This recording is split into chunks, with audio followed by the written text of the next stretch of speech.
Let me take you back to the year when we truly became aware that crazy COVID was planning to kill us and we needed government overreach to save us all. Doesn't that just give you the warm fuzzies to know the government was there to protect you?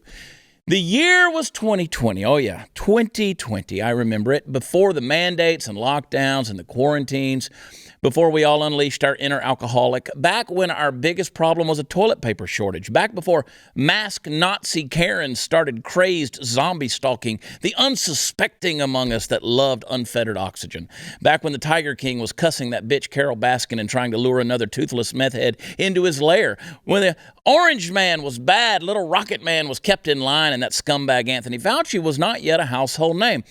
But guess what else was going on in 2020? Well, people were dying in mass from something no one was talking about. Where was the government at that point in time? You see, in 2020, 1.5 million people were newly infected with HIV. Nearly 700,000 people died from AIDS in 2020, which when added to the 36 million people who have died since the start of the AIDS epidemic makes one wonder why nobody ever talks about curbing the behavior that causes AIDS in the first place. Things that make you go, Hey, did you know that in 2020, 2.8 million people died from obesity?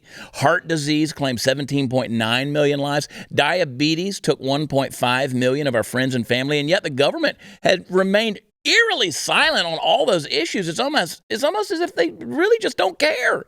Because if they cared, they would have banned fast food and refined sugars and industrialized seed oils a long time ago. But they didn't. You ever wonder why they didn't? I'll tell you if you'll listen. I want you to put your ear real close to the speaker or just get real close to the screen. You want to know why the government, that all-knowing, ever-loving, overreaching, sweet, sweet government, doesn't do anything about those issues? There's no money in it. That's right. 2020 was the year when we began to realize that we're all just bipedal lab rats. We are the government's rhesus monkeys. COVID became the government's covert plan to ID those who are submissive to the globalist agenda. That's what it's all about. They don't give a rat's ass, pun intended, whether you live or die, because this was never about your health. This was all about your pliability to their plan. Would you willingly lock yourself down? Would you put your faith in the overlords and relinquish your freedom when told? Would you meekly mask up? Who was going to fall in line and yet stay 6 feet apart? Who among us would take the jab to keep a job? They weaponized science and the medical community to play on your deepest mortal fears in order to get you to play according to their rules. How would parents respond when the government abused their children in the name of safety and turned school boards and teachers into Gestapos? This was never about our health. This was never about saving lives, and that includes grandma. No, this was one big sociological and psychological experiment. They saw an opportunity, and they exposed us for exactly what we are.